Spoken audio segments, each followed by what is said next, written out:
¿Qué tal amigos televidentes? Buenas noches, bienvenidos a la nueva presentación de la prensa de hoy. Nuestros saludos cordiales en nuestro trabajo de fomentar la constitucionalidad y el respeto a la democracia dominicana. Bienvenido a nuestro colega Elido Pérez. Buenas noches. Buenas noches, Melvin. Igual a ustedes que nos acompañan, nos distinguen cada domingo aquí en este programa La Prensa de Hoy. Buenas noches. Vamos a comenzar con el presidente Luis Abinader.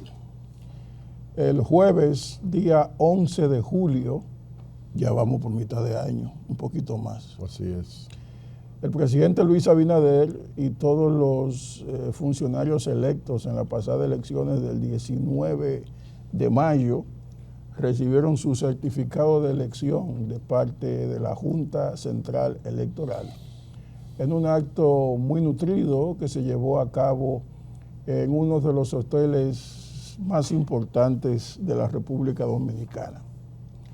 El presidente Abinader defendió su trabajo, prometió que el PRM defenderá la mayoría del pueblo y al propio tiempo habló de las iniciativas que se propone presentar dentro de poco cuando sea juramentado para su segundo mandato constitucional.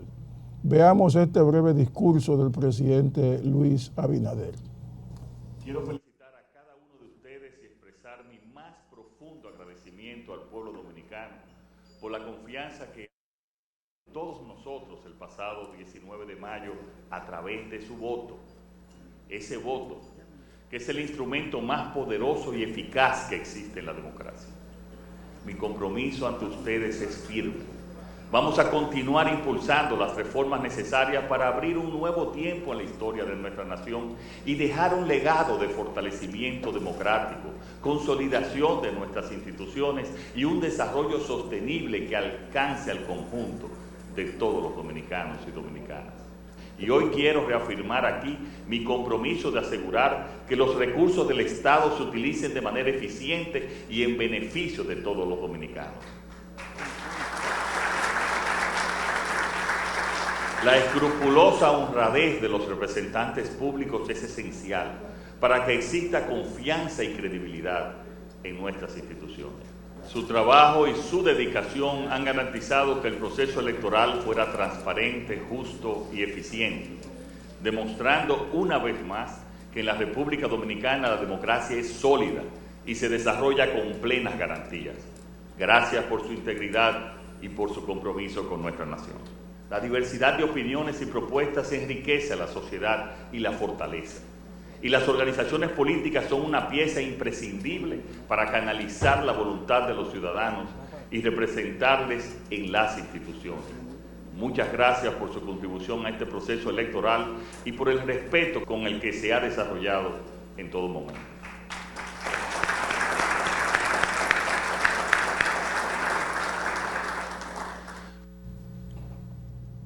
Quiero destacar en esta presentación del presidente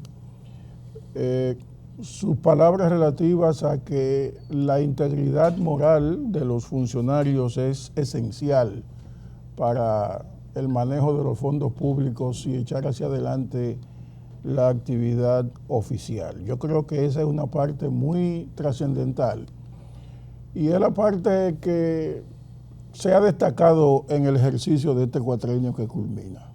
Sin embargo, yo creo que el fondo de todos los beneficios y las ejecutorias del presidente Luis Abinader ha sido esa, la pulcritud en el manejo de los recursos públicos. Yo siento que algunos líderes, dirigentes, legisladores, funcionarios en sentido general del PRM y del gobierno, no hacen un acopio exacto de lo que es seguir un líder. Si tú eres cristiano, en tu conducta, en tu accionar, tú tienes que parecerte en algo, aunque sea de manera pública, al pregón del Evangelio.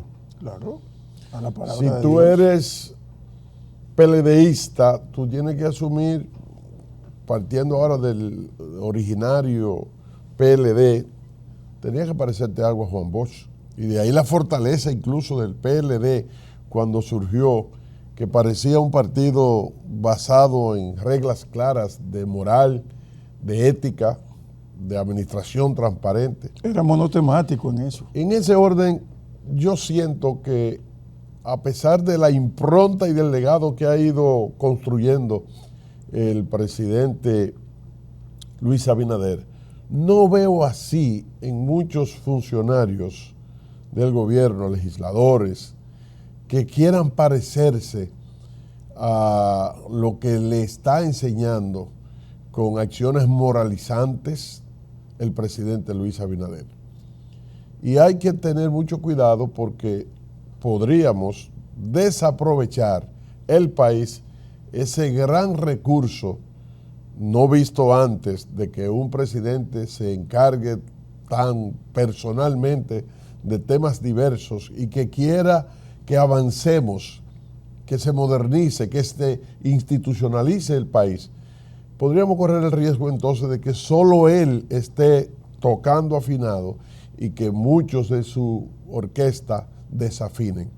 Por eso yo sumo fila en el ideal del presidente de querer adecentar el país. Y creo incluso que ahora en este cuatrenio que puede él cerrar su gestión de los que le permite la Constitución, o 4 años y más nada, debe hacerse acompañar de gente que estén comprometidos con él y que se parezcan a él, que tengan una demostración de ejercicio ético en el ejercicio público, valga la redundancia, y que podamos tener la garantía de que ese pueblo sienta de que hemos interpretado sus ansias de cambio y que los cambios pregonados sean sobre la base de un ejercicio público ético, porque es lo contrario a justamente lo que se demandó por años.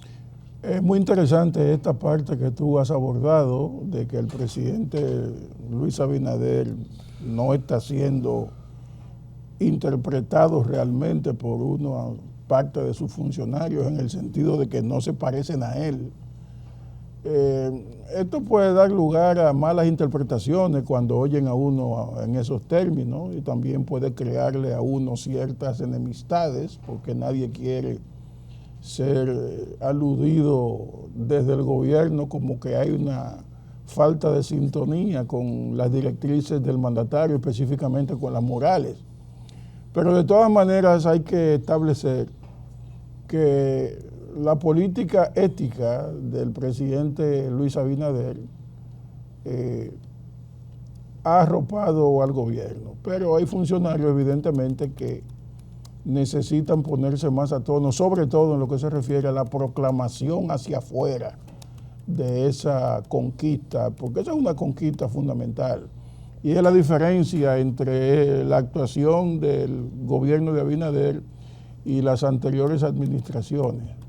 Las anteriores administraciones, sobre todo las inmediatamente anteriores a él, las de los últimos 16 años previo a su mandato, no se caracterizaron precisamente por tener una conducta ética y moral que permitiera a uno revalidarlos en el poder. Por ejemplo, todo lo que estamos viendo en los tribunales es un indicativo de lo que estamos diciendo. Aunque mañana en el juicio de fondo algunos salgan libres, otros no, pero lo cierto del caso es que los expedientes que se han desatado a partir del 2020 de exfuncionarios de la pasada administración, más los escándalos de la anterior administración, nos indican a todos que la moralidad no estuvo en las mejores manos durante ese periodo.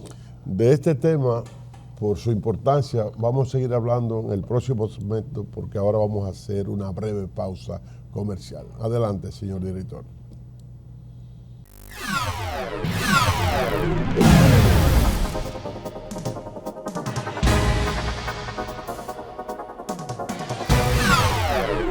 Continuamos con el programa La Prensa de hoy. Melvin Matthews, Célido Pérez, haciendo nuestro modesto aporte desde esta tribuna, La Prensa de hoy.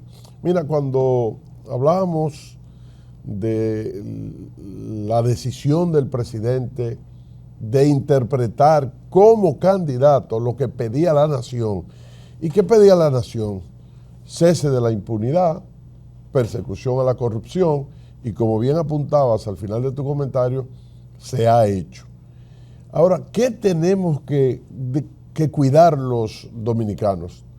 Tenemos que cuidar que los pasos que hemos dado hacia el frente de avance se hagan más reiterativos y sostenibles en el tiempo. Por eso hay que ser cuidadosos, porque de pronto, hoy, más que nunca, por la diversificación de medios a propósito del poder de la internet y de las redes sociales, pudiésemos caer en ser víctimas de manipulaciones de sectores oscuros, poderosos, que en algún momento determinado manipulan la información. Por eso no fue casual, no crean que fue casual, el enfrentamiento que hubo semanas pasadas en contra de la Procuradora General de la República, por una razón sencilla. Ella fue la punta de lanza, la que visibilizó, la que encarnó, la que personificó al más alto nivel la representación del Ministerio Público en la persecución y llevar al banquillo de los acusados, justamente cuando se están leyendo las acusaciones y las conclusiones por parte del Ministerio Público contra encartados que desfalcaron el Estado. ¿O usted olvida que había un chofer sencillo que iba al Banco de Reservas y retiraba miles de millones de pesos para ser dedicada a una campaña política? Sí, y él lo confesó. Pero ese hizo un acuerdo. Lo que quiero decir es a lo que hemos llegado a descubrir y la persecución contra el delito y el crimen. Y de pronto, si nos descuidamos, Miriam Germán, con una carrera impoluta, con una trayectoria de servicio público decente, fácilmente por esa manipulación grosera, porque ella representa a esos intereses, lo que ha encauzado esos intereses, pudiéramos nosotros ser víctimas de esa manipulación. Ella se va ahora, por según supuesto, reiteró, se va el 16 de agosto. Ella dice que su salud lo requiere y su edad también. No creo que ella pueda decir que se va satisfecha por todo lo que ha hecho. Ella necesita completar ese trabajo. Fue una carga muy abrumadora para ella. Tiene unos asistentes, unos adjuntos que se tomaron el pleito en serio y que la pusieron al nivel en que la Procuraduría es necesaria. Hubo un momento en que ella también pudo corregirlos en algunas situaciones, enmendarle ciertas planas, pero de todas maneras, para hacer un ensayo de Procuraduría General de la República independiente o Ministerio Público independiente, en este primer periodo yo creo que está bien. Hay algunas controversias, obviamente eso tiene que ocurrir en un proceso novedoso como el que vive la justicia en esa parte que se refiere al Ministerio Público, pero yo creo que el presidente seguirá la tónica de nombrar una persona con una visión independiente del Ministerio Público, porque de eso se trata. La integridad personal del funcionario es importante, tan importante como que la ley diga que tiene que ser independiente, y la ley dice que tiene que ser independiente. Entonces eso permite que otra persona con los mismos principios éticos y morales y profesionales de la señora Miriam Germán, pues pueda seguir cumpliendo esa tarea que a la sociedad dominicana le interesa. Y cuando yo hablo de esa tarea no me refiero a las persecuciones en sí propiamente, porque puede llegar un procurador que diga ya es suficiente con lo que están presos de la gestión pasada, qué sé yo, pienso yo, y ahora vamos a dedicarnos a escarbar si ha ocurrido algo parecido en la presente administración. Eso es parte también de su independencia, investigar a los actuales. Pero yo creo que el país necesita seguir ese camino de tener fiscales independientes dirigiendo el Ministerio Público. Pero hay algo también importante. Yo me quedo con el perdón del espíritu de la propuesta del presidente, que incluso quiere constitucionalizar el tema. Yo me quedo y me transo con que se ponga en la Procuraduría General de la República personas con el perfil de Miriam Germán, en el sentido de que no volvamos a ver que un Procurador General de la República salga del Comité Central de un partido y que sea un militante, un activista en favor de un partido, porque eso va a permear, va a ser un tamiz inverso para la persecución del crimen y el delito. Tú sabes que no puede volver un Radamés Jiménez. Cuando digo Radamés Jiménez me refiero a su categoría política, no a él personalmente, ni un Jean Alain Rodríguez. No puede estar la Suprema Corte de Justicia pasando a la judicatura en manos de cuadros políticos. Con ese nivel de independencia yo me transo.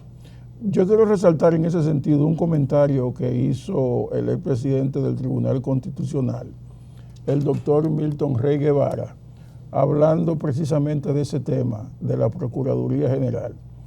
Él dice que comparte el criterio del presidente en el sentido de que él tiene derecho a pedir que en la Procuraduría General de la República se establezca una inamovilidad clara y que es partidario también de que el presidente de la República no puede delegar la designación del Procurador General.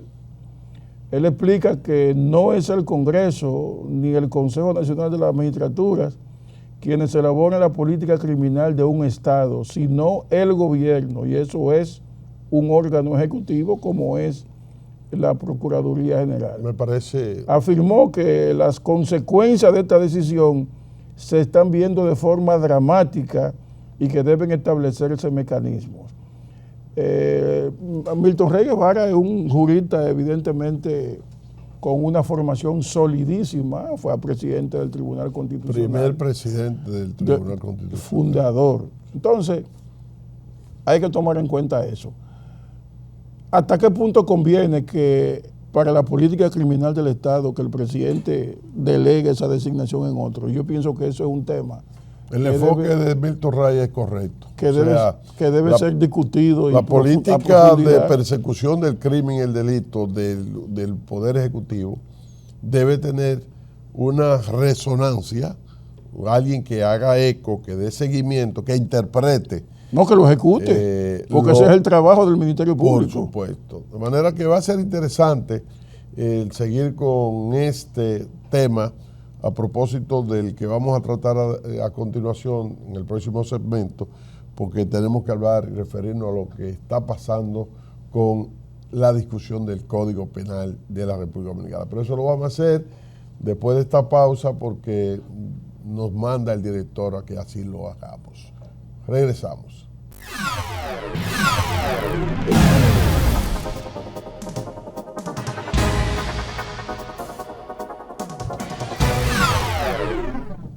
Continuamos con la prensa de hoy. Elido Pérez, Melvin Matthews, apoyando el fortalecimiento institucional de la República Dominicana. A propósito de fortalecimiento institucional, el Código Penal, el nuevo proyecto del Código Penal, ha sido aprobado con cierta celeridad en el Senado de la República y en la Cámara de Diputados. Ha despertado una gran controversia porque tiene cláusulas que no satisfacen las aspiraciones de la gente y que ha dejado ver una serie de falencias, de fallas en la estructuración de la misma legislación. Ese Código Penal que modifica o sustituye el que tradicionalmente tuvimos desde el año 1854 hasta la fecha, es un Código Penal que sanciona nuevos delitos, los delitos de alta tecnología, delitos como el sicariato y cosas así por el estilo, tiene un cúmulo de penas que puede llegar a los 60 años y todas esas cosas. Pero hay gente que dice que ese Código Penal le quita atribuciones al gobierno para continuar siendo garante de derechos fundamentales, y eso es peligroso. Lo que yo quiero comentar a propósito de este tema es que el legislador dominicano tiene que dominar el tiempo en el que estamos. Los tiempos han cambiado. Antes usted legislaba y la gente se enteraba al mes en el interior. Yo quiero decirte que... Se enteraba cuando la publicaban la ley. Pero óyeme, yo viví hacer filas en estaciones de distribución de periódicos para ver qué traían los periódicos. Sí. Ahora ocurre un hecho aquí, un incidente entre un entrevistador y un entrevistado, y se van a los golpes y al minuto lo sabe el mundo entero. Claro, al minuto. El legislador tiene que entender que el nivel de participación social en el producto de él, que son las leyes, ordenanzas y resoluciones, son de dominio público, y que la Constitución misma habla de una democracia más real, participativa. Entonces, usted no puede, de la noche a la mañana, legislar sacando temas que usted sabe que van a ser públicos como si la gente fuera idiota. Por ejemplo, ¿cómo tú me vas a decir a mí, y hay que ser padre o madre para entender, que violación no se produce con la penetración? Es un asunto tan sencillo, tan elemental.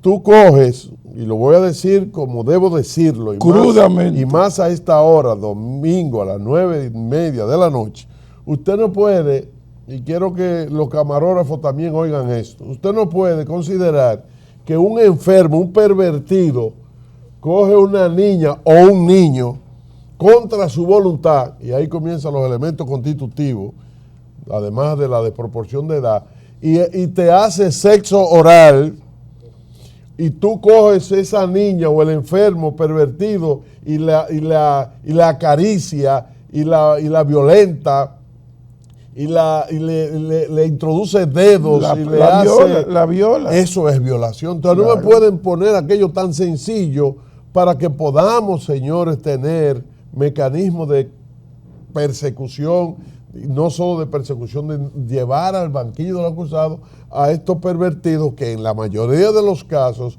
son reincidentes, y por eso tú oyes de que un padrastro tuvo violación seguida con incestuosa, muchas veces con sus hijas. Entonces, ese es un elemento. El otro, ¿cómo es posible que habiéndose progresado con el tema de la jurisdicción militar, podamos ahora establecer en el año 2024 que si los militares y policías tienen un conflicto, lo va a juzgar un tribunal de jurisdicción militar? No puede ser. Entonces, me voy a quedar con esos dos para no hacer de todo, sencillamente para decirle a mis amigos diputados y senadores que ese tipo de cosas tan elemental, tan sencilla, que tiene que ver, incluso arrastra el prestigio suyo como productor de leyes, porque usted va después a decir, yo estuve en el Congreso, en el Senado, en la Cámara de Diputados, que aprobó ese retroceso. Yo me pasé muchos años cubriendo el Senado de la República, cubriendo el Congreso, y la experiencia que tuve es que tanto en el Senado de la República como en la Cámara de Diputados, conforme al propio reglamento de ambas cámaras, que rige las actividades internas de la Cámara, su organización, se demanda siempre que la ley, el proyecto de ley que se apruebe, sea bien hecho. La ley tiene que ser bien hecha cuando sale. No puede tener ni siquiera faltas ortográficas. una ley no puede tener faltas ortográficas, debe estar bien redactada, pero sobre todo bien pensada, bien estructurada y bien asesorada. Tanto el Senado de la República como la Cámara de Diputados tienen asesores. Y la misión de esos asesores es a las comisiones del Senado o de la Cámara de Diputados que discuten a profundidad los proyectos de leyes para presentarlo al hemiciclo para su aprobación o un informe final, deben asesorarse. Porque no todos los legisladores conocen la materia que lleva por dentro un proyecto. Hay asuntos económicos, hay asuntos educativos, hay asuntos de salud, hay asuntos de deporte, hay asuntos culturales, hay de todo tipo. Y las comisiones deben asesorarse de expertos, de profesionales que le digan. En este tema del Código Penal es evidente la flagrante falta de gente con capacidad en el manejo de los temas jurídicos, y conste que en el Senado y en la Cámara de Diputados abundan los abogados a granel. Entonces, lo importante aquí es que tú no puedes parir un proyecto, una legislación como la del Código Penal, tan esperada y que se pasó 20 años guardada en el Congreso sin ser ni siquiera discutida. Tú no puedes aprobar un proyecto que tenga tanta contradicción, tanto conflicto, y que cuando sale de ahí haya creado tanto rechazo. No solamente por el tema de las 3 causales, porque el tema de las 3 causales hay una campaña y una serie de iniciativas de sectores que quieren beneficiarse de esas 3 causales.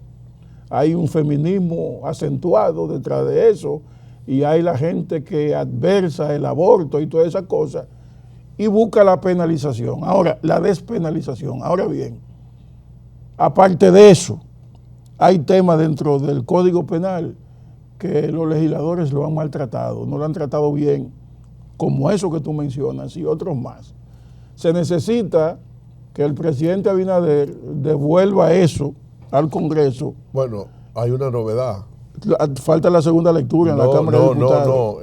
La Cámara de Diputados convocó para mañana lunes a las 2 de la tarde a unas vistas públicas. Ah, bueno, eso está bien. O sea, ha habido una actitud de recoger. Porque Pacheco había dicho que se iba a aprobar como salió del Senado. Sí, pero hubo, dadas las contradicciones, las protestas, los reclamos, las observaciones hechas por diversas vías, la Cámara de Diputados ha decidido mandar a vistas públicas mañana lunes a partir de las 2 de la tarde. Incluso hay un aviso de la Cámara de Diputados que habla de modo de registrar la participación y habrá interés. Yo quiero sí, y de ahí deben salir algunas cosas importantes, ojalá surja el mecanismo para consensuar algunos temas. Sí quiero advertir de que con lo que no estoy de acuerdo con esos sectores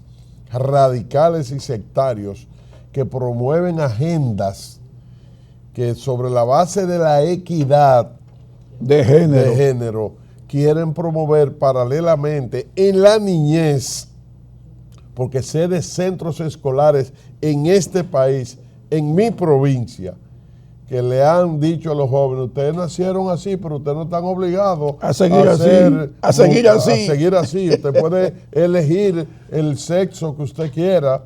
O sea, con este tipo de cosas sí debemos tener cuidado, porque la instrucción que puede dar un alumno, yo incluso respeto y tengo amigos que son gay y amigas que son lesbianas. Ahora, lo que yo no aplaudo es que una profesora que sea lesbiana tenga una novia en la misma escuela y esté promoviendo conductas y caricias y abrazos, porque eso sí distorsiona. Eso es la promoción. Vamos a hacer la pausa. Que es la parte conflictiva de esa conducta, y que yo creo que de alguna manera hay que cuidarlo. Porque volviendo al tema del Código Penal, ya para cerrar esta parte, es bueno que se haya convocado a una vista pública, porque eso demuestra la actitud cooperadora de la propia Cámara de Diputados y del presidente. Que está escuchando. Dejaron fuera a Cedeño de la comisión jurídica que estudiaba el Código Penal por las declaraciones de nuestro amigo Cedeño, unas declaraciones muy controversiales que levantaron un avispero que todavía no se sabe cómo se va a pagar. Nos vemos en un minuto.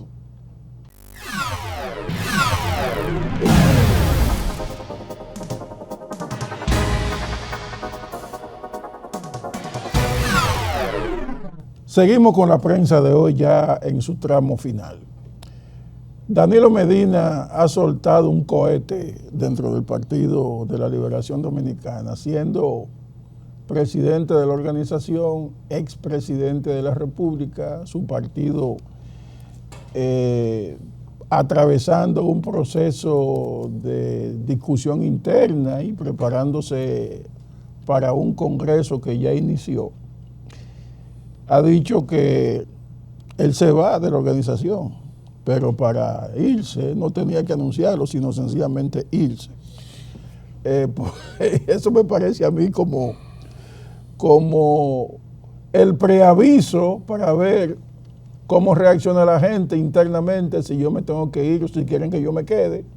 Muchos dirán que te quede, como ha dicho Margarita, como ha dicho Abel Martínez y como han dicho Charlie Mariotti y otros. Pero ahora han promovido una fotografía del expresidente Hipólito Mejía junto al expresidente Danilo Medina en este momento, en esta coyuntura, hablando sobre la amistad que tienen ambos. Yo no sé qué persigue esa publicación, pero sí es preocupante que el expresidente Danilo Medina pretenda continuar al frente de esa organización, porque si tú pasas un balance de lo que le ha pasado al Partido de la Liberación Dominicana desde 2020 para acá, ninguna actividad, ningún logro ha tenido la presidencia de Danilo Medina. Nosotros debemos cuidar como un ente activo, un actor fundamental en la democracia y en el sistema de partido, al Partido de la Liberación Dominicana, pero quienes deben cuidarlo son ellos, los PLDistas, principalmente. ¿Por qué? Porque ellos están reeditando. El PLD ha vivido crisis. En el año 78 tuvieron, después de las elecciones, una crisis que trajo consigo la renuncia de Toñito Abreu. Recuérdese que Toñito Abreu fue secretario general del PRD y con la división se fue con el mismo cargo al PLD. Ahí estaba Rafael Albuquerque Después vino otra crisis en el año 85, en el año 99, diversas crisis que generaron expulsiones, que generaron enfrentamientos, y la última crisis fue la que trajo consigo la separación de Leonel Fernández del PLD. Ahora, después de estas elecciones, se produce una nueva crisis con nuevos ingredientes, porque cuando Charlie Mariotti y el presidente anunciaron que no seguirían siendo directivos del partido, parecería normal. Incluso te anuncio que Danilo Medina va a seguir siendo presidente del PLD, porque va a pasar lo mismo como un mecanismo de ratificación que hizo Juan Bosch en un momento determinado, que renunció y después un Congreso lo eligió unánimemente para que continuara siendo presidente. Y es el presidente ad vitam de esa organización. Con Danilo Medina va a pasar lo mismo, porque independientemente de lo que hiciera Baré, Sabiñón y Domingo Contreras encabezando un grupo de dirigentes en la semana que le están exigiendo, y dicen ellos, tomándole la palabra a Danilo y a Charlie, que ellos no están diciendo nada nuevo, sí es algo nuevo, porque deja de ver una confabulación de dirigentes contra Danilo, que no es lo mismo que él lo dijera a usted estar pidiéndolo y promoviéndolo. El PLD tendrá necesariamente que reencontrarse. Es un partido importante del sistema democrático, no puede tampoco en este cuatrenio que se le anote a Luis Abinader haber destruido el PLD, porque se le pegan los favos al presidente. ¿Tú crees que, aunque no es una pregunta responsabilidad de él, por supuesto? Una pregunta ahí, que tengo cierta inquietud con ese tema. ¿Tú crees que si el presidente Danilo Medina finalmente decide abandonar esa organización, termina de colapsar esa organización? ¿Lo seguirán muchas personas de la base y de la dirección? Mira, en primer ¿seguirán con él? En primer lugar, él no ha dicho que va a dejar la organización, sino la presidencia. ¿La presidencia? Segundo, un partido en crisis necesita apalancarse en un liderazgo. Si no tienen a Leonel y no tienen a Danilo, y ese partido no podrá reencontrarse, y no quiero contradecirme en términos generacionales, sino el peso específico del liderazgo del presidente Danilo Medina. Pues entonces, Danilo Medina fue quien llevó a Gonzalo a ser candidato. Danilo Medina fue el que le dobló el brazo a todo el mundo para que fuera Abel Martínez. Pero fue un ejercicio caudillista. Y no, fue un ejercicio por encima de las normas del partido. No, y fue un ejercicio que finalmente fracasó. No solamente que fracasó, sino la forma en que se hizo precipitó una división interna con otras personas que no eran Leonel Fernández, incluyendo al desaparecido Reinaldo Pared Pérez, que se veía como un candidato natural en ese momento sencillamente por su historia y por sus acciones dentro del partido. Pero al final Danilo impuso a este presidente, al penco, a Gonzalo Castillo, y eso definitivamente fracasó, porque fracasó.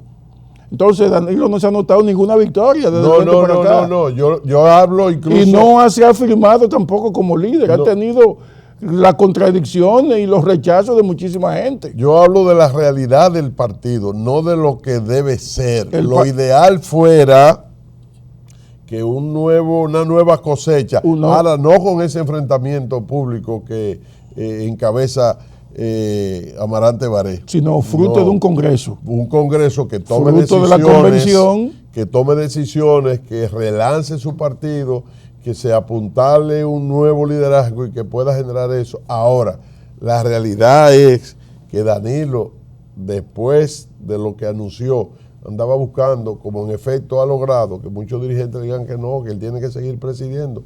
Y ahora, después de lo de Amarante, que fue un globo de ensayo. Por supuesto. Y después de lo de Amarante Baré, Sabiñón y Domingo Contreras, yo te aseguro que el ego del expresidente Danilo Medina se subleva, y entonces él va ahora a demostrarle a esos muchachos que él es el Mayimbe, que él es el porque Amarante Baré no era el hombre no era el dirigente, no era el político para reclamarle a Danilo Medina.